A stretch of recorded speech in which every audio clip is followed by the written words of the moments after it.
I am Anuj Kumar, director of AC Anuj classes. चलिए आज मैं इंग्लिश ऑनर्स का सेमेस्टर 3 का एक चैप्टर्स को क्लियर करता हूँ, एक स्टोरी को क्लियर करता हूँ। स्टोरी का नाम है the hitchhiker's guide to the galaxy. इसका राइटर का नाम है डगलस एडम्स। इसके कुछ कैरेक्टर्स हैं। मेन कैरेक्टर इनके है आर्थर डेंट, यानी आर्थर फिलिप डेंट, जो एक मेल ह्यूमन है इंग्लैंड के। एक और कैरेक्टर है, उनका नाम है ट्रिलियन, ये भी आपका फीमेल ह्यूमन है इंग्लैंड के। फोर्थ प्रीफेक्ट एक एलियन है, पर अर्थ में रहते थे। उसके बाद एक कैरेक्टर है जेफर्ड बिबल ब्रॉक्स, जो एक प्रेसिडेंट है गैलेक्सी का। एक कंप्यूटर है, उनका नाम है मार्विन। और एक और कैरेक्टर है जो उनका नाम है प्रोस्टेक्निक बॉगन्स जेल्ट, जो वहाँ के प्रेसिडेंट ही है और वो अर्थ को नष्ट करना चाह रहे हैं। स्टोरी नोवेल को किस कैटेगरी में रखा गया है? नोवेल है साइंस फिक्शन कॉमेडी, यानी ये साइंस फिक्शन भी है और कॉमेडी भी है। मतलब ये साइंस के बारे में ही बता रहा है और सटारिकल के बारे में बता रहा है, यानी दोनों चीजें। इस बुक को सबसे पहले पब्लिश किया गया 1979 में। स्टोरी स्टार्ट होती है जब इसका जो मेन कैरेक्टर है ऑथर फिलिप डेंट, वो घर में बैठे रहते हैं। अचानक से एक बुलडोजर आता है और उसका जो घर है उसको डेमोलिश करना चाहता है, मतलब डिस्ट्रॉय करना चाहता है। तो वो बाहर निकल के देखता है तो शॉक्ड हो जाता है, यार सही में मेरा घर को डेमोलिश करने जा रहा है। तो पूछता है भाई ऐसे क्यों कर रहे हो, विरोध करता है। तो फिर बोलता है, वो जो बुलडोजर लेकर आता है वो बोलता है कि यहाँ से ने आपके घर को तोड़कर एक बाईपास हाईवे बनाना है हमको। ये बात वो सुनकर शॉक्ड हो जाता है, बाईपास हाईवे। तो उसका एक दोस्त रहता है, उसका दोस्त का नाम है फोर्ड प्रीफेक्ट।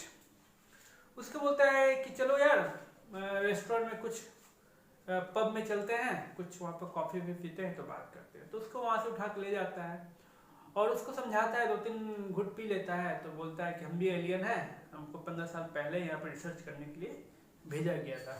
जैसा कि मैंने आपको बोला भी है, extra terrestrial researcher for hitchhiker guide. ये हाइचकर गाइड गैलेक्सी का एक दूत था, एम्बेसडर था, जो रिसर्च करने के लिए इसको वहाँ भेजा गया था।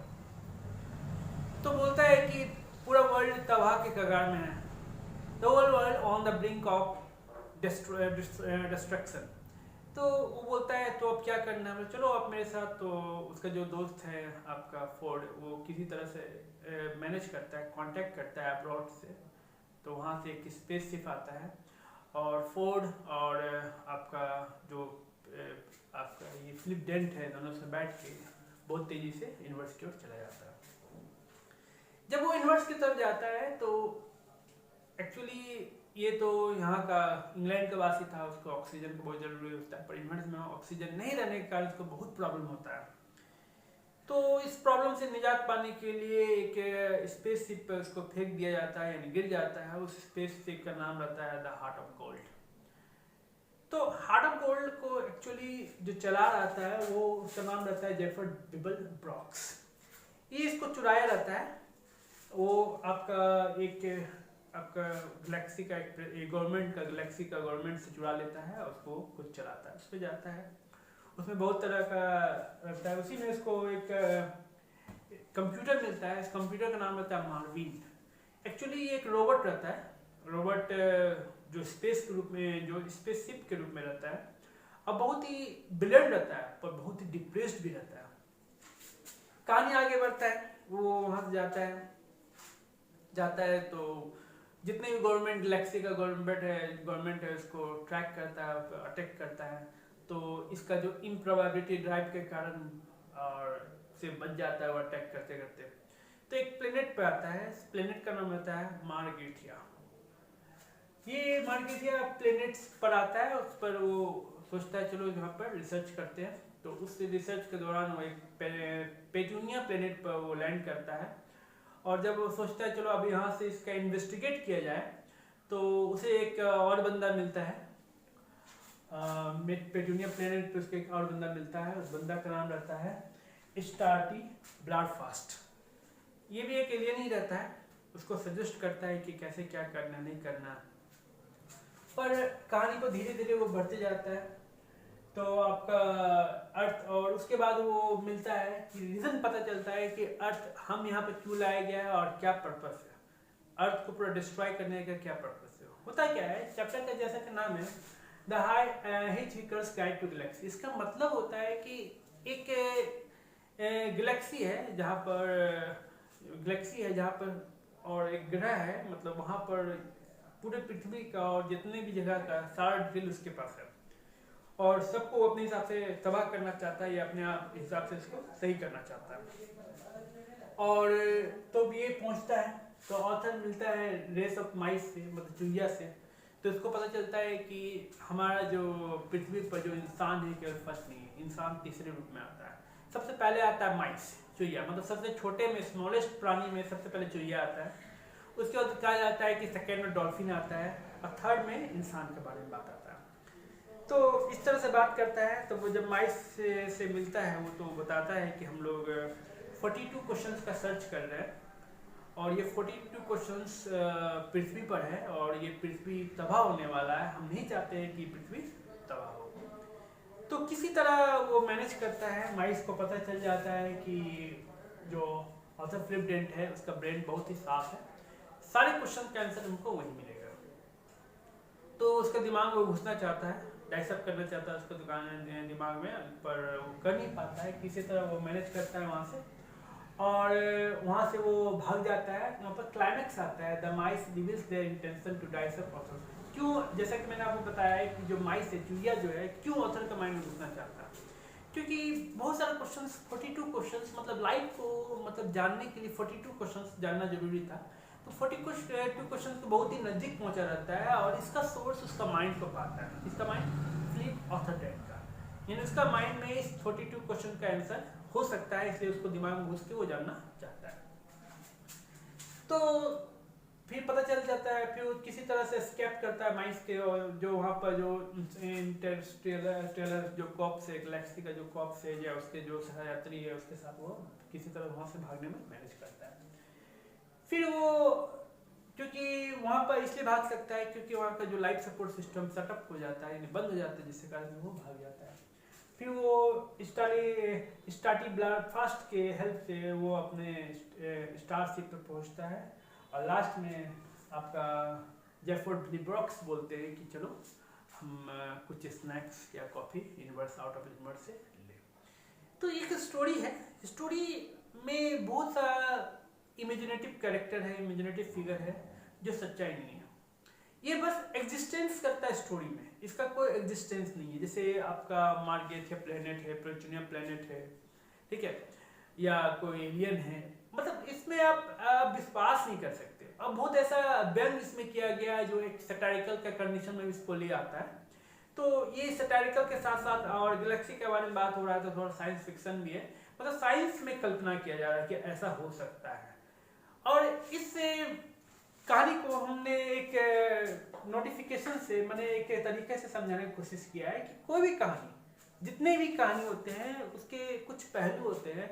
जो सबसे पहला पहलू होता है इंट्रोडक्शन, उसके बाद राइजिंग एक्शन, धीरे धीरे एक्शन कहानी बढ़ने लगता है तो उसको राइजिंग एक्शन बोलते हैं। फिर एक मिडिल ऑर्डर आता है जिसको हम लोग क्लाइमैक्स बोलते हैं। क्लाइमैक्स सरप्राइज या मिस्ट्री किसी तरह का हमको पता चल जाता है तो फिर से हमारा फॉलिंग एक्शन स्टार्ट होने लगता है, फॉलिंग धीरे धीरे कहानी खत्म होने लगता है और लास्ट जो कगार पर आता है उसको बोलते हैं रेजोल्यूशंस। तो यहाँ पर इसी तरीके से आपको समझाया गया है। सबसे पहला है यहाँ पर इंट्रोडक्शन। इंट्रोडक्शन में क्या बताया हुआ, Arthur's Dent house is destroyed by the bulldozer. जैसे कि मैंने आपको कहानी बताया भी था कि ऑथर कहानी स्टार्ट कब होता है, जब बुलडोजर से ऑथर फिलिप डेंट का घर को डिस्ट्रॉय करना रहता है। उसके बाद धीरे धीरे राइजिंग एक्शन होता है। राइजिंग एक्शन में पहला पॉइंट है, earth is destroyed by the Vogons constructor fleet. Earth को डिस्ट्रॉयड किया जा रहा था वोगन्स के, एलियंस के द्वारा, और उसके जो कंस्ट्रक्टर फ्लीट है, जो जहाजों का जो स्पेसशिप का बेड़ा है। उसके बाद क्या है, Zaphod Beeblebrox steal the heart of world. जैसा कि मैंने आपको पहले कहानी में बताया था कि जेफर्ड लिब्रॉक्स हार्ट ऑफ वर्ल्ड जो स्पेसशिप रहता है उसको चुरा लेता है वहाँ के गवर्नमेंट से।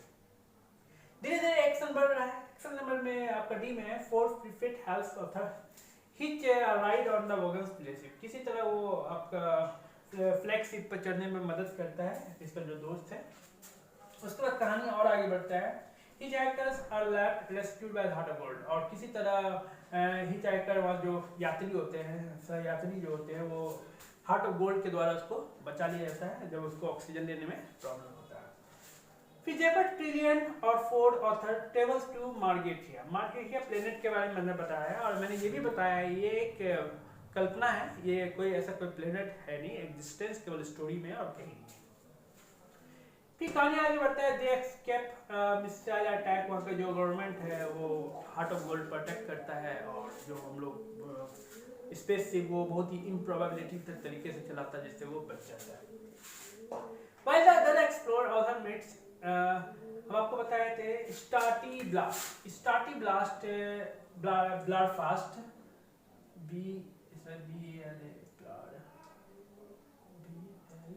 ब्लारफास्ट से मिलता है। While the author explored, author meets, एक बंदा से मिलता है जो एलियन रहता है। उसके बाद कहानी धीरे धीरे बढ़ता है। Author learns the true history, earth and its purpose. Author को पता चलता है कि क्या हिस्ट्री है, क्या अर्थ का क्या रीजन है अर्थ को डिस्ट्रॉय करने का। फिर ऑथर मिलता है रेस ऑफ माइस की जो जाति होते हैं, प्रजाति होते हैं, उनसे मिलता है, और जो हु कमीशन अर्थ, जो अर्थ को चला रहे थे, अर्थ को चलाते हैं। क्लाइमेक्स आता है। The mice reveals their intention to dice up Earth's brain. Climax में हमको ऑथर को पता चलता है कि क्यों वो ऑथर फिलिप डेंट के सर में घुसना चाहते हैं, ब्रेन में घुसना चाहते हैं। क्लाइमेक्स के बाद हमारा फॉलिंग एक्शन होता है। फॉलिंग एक्शन में क्या होता है? They escape the mice but are interstellar cops. वो माइस से बच जाता है पर इंटरस्टेलर कॉप्स से घिर जाता है। फिर they are saved when the cops light support system set up, और वहाँ से वो भाग जाता है जब कॉप्स का लाइट सपोर्ट सिस्टम बन जाता है। विथ जो स्टारली ब्लास्ट है जो हेल्प करता है उसको वहाँ से उसको स्टारशिप में ले जाने के लिए। एंड में क्या होता है? क्रू जो थे, क्रू मेंबर जो जेफर्ड थे आपके, या ट्रिलियन थे, ऑथर फिलिप डेंट थे, सब मिलके डिसाइड करता है कि हम लोग का कुछ स्नैक्स वगैरह लिया जाए। और देखिए लास्ट में एक रेजोल्यूशन यही आता है। तो कहानी धीरे धीरे मतलब कल्पना का डोर को थामे हुए आगे बढ़ते जाता है, बढ़ते जाता है, बढ़ते रहता है। पर पूरा कहानी जानने के बाद क्या मैसेज, क्या ये इसमें कहानी में क्या मैसेज देना चाह रहा है? बहुत लोगों को इसका मैसेज नहीं पता रहता है, पर मैं आपको बता देता हूँ कि मैसेज क्या है स्टोरी का। मैसेज बस सिंपल है। लाइफ का जो मिस्ट्री होता है उसको जानने की कोशिश किया जा रहा है, और लास्ट में ये भी बता दिया जा रहा है कि आप लाइफ का मिस्ट्री को नहीं जान सकते। आप कब मरोगे, आपके साथ कल क्या होगा, आप नहीं जान सकते। It's only wasted of time. यानी मैसेज दिया है कि आप अपना समय बर्बाद कर रहे हो। लाइफ का मिस्ट्री को आप नहीं जान सकते, आप लाइफ का मिस्ट्री को सॉल्व नहीं कर सकते। इस कहानी में यही मैसेज है, और ये मैसेज इसलिए दिया गया है क्योंकि उसमें बहुत ऐसा चीज है जो दिखाया गया है, जो भी क्वेश्चन से रेज किया गया। 42 क्वेश्चंस के बारे में मैंने क्या किया, तो बहुत कुछ इसमें सही भी है पर बहुत कुछ कल्पना है। तो ये एक तरह से कॉमेडी ट्रिप्स को भी लेके चलता है, क्योंकि कुछ कुछ ऐसा घटना इसमें होता है कि लगता नहीं है इतना मजाक हो रहा है। इतना बड़ा चैप्टर, इतना बड़ा अर्थ को ऑर्बिट को खत्म करने वाला रहता है, बस ये 2 बंदा निकल जाता है लेके ऊपर, और बाकी बंदे का क्या होता है नहीं होता उसके बारे में तो ये तो व्यंग्य है। तो आप जितने भी स्टूडेंट्स यूट्यूब वीडियो को देख रहे हैं, बस ये जानिए कि ये स्टोरी है, there is no existence really, और इसका एग्जिस्टेंस केवल स्टोरी में है। चलिए, तो आपको ये स्टोरी अगर समझ में आता है तो आप इस वीडियो को सब्सक्राइब कीजिए। आने वाले कुछ दिन में इंग्लिश ऑनर्स से रिलेटेड सारे स्टोरी का वीडियो इसी तरह आएगा, और आप घर बैठे इसको समझने की कोशिश करें। और लगता है कि स्टोरी में और भी कुछ होना चाहिए या इसमें कुछ इम्प्रूवमेंट होना चाहिए, तो आप हमें कमेंट बॉक्स पे कमेंट करें। This is Anuj Kumar. मिलते हैं ब्रेक के बाद एक नए स्टोरी के साथ। Bye bye, take care.